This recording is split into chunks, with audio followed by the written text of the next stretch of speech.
See all these worms? We just found this and all this broken down organic rice straw I've had for at least 2 years now.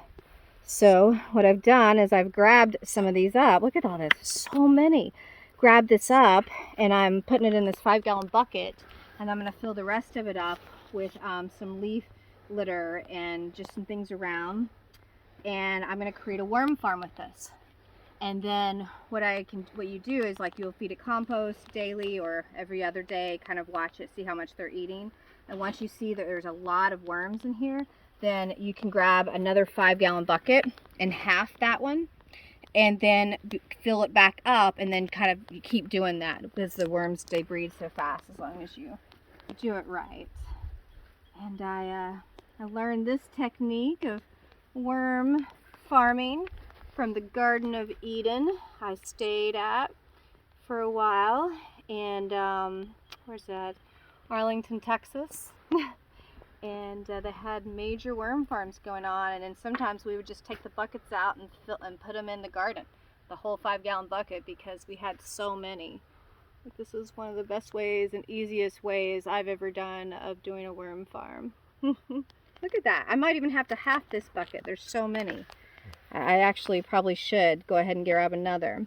So yeah, looks good. Yeah. We got all this material, all this old bales of straw that we're just digging up to throw on the beds of this goddess garden over there. And yeah, look at this straw. It's basically turned to compost. It's full of worms, full of all kinds of wigglies.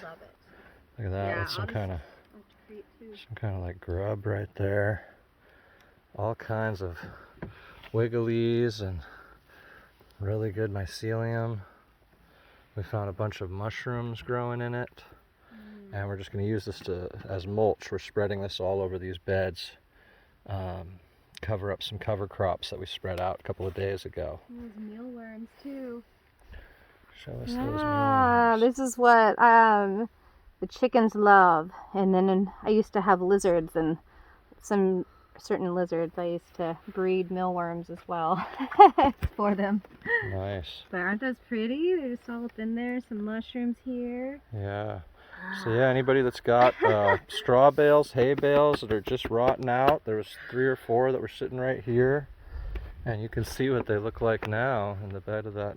And it's all been this covered little car here all summer, because this is the pieces of the big tree that fell down, and so they're kind of covering all these straw bales, creating this amazing habitat underneath.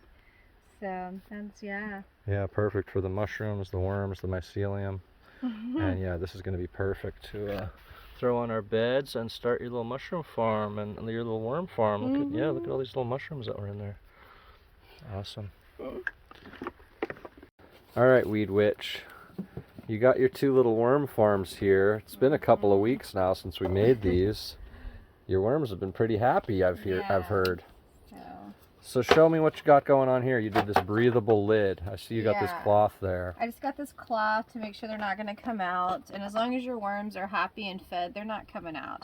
But this helps them breathe, and then it just kind of puts a little protection on top. But I don't ever seal it. This is just a little kind of impromptu. So we had so much worms out of that first batch of worms that we found that you made 2 bucketfuls. We had so many that I filled them up down to here, and then filled up the rest with other material. And so you can kind of like see, just by looking, immediately you start seeing the worms. So they're already at the top, which is great, but they're not too concentrated yet, so I can leave them a little bit longer. And all I've been doing is feeding them. And There's a bunch. Oh, wow. Yeah. There's some babies in here. That's what's really good to see. So you know they're doing their thing. Some of the old fermented teas, some grasses. I was going to put some compost in here today. So just a little things here and there. Yeah, I can see you got your grasses in here. We had some cannabis waste we might add to this. Yeah. From manufacturing, old dried leaf.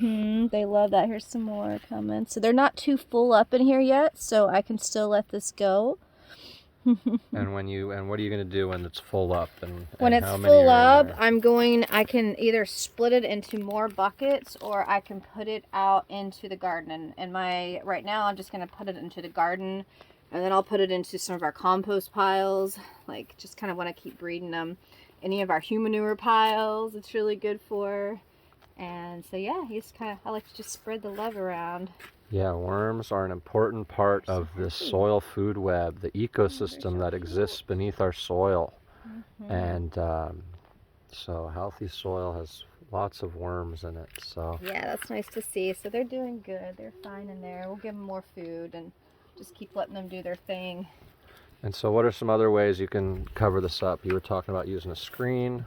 Yeah, you can use like I've gotten old screens and put on here, and then tied it around, and then put like the bucket lid on just top, because I don't want like light or anything just coming. If you do that up just a little bit, it It can makes breathe. the moisture. Yeah, and it can breathe still. It's not sealed up. Very cool. Well, thank you for showing us how to make this instant 5-gallon worm farm. Yeah. Yeah.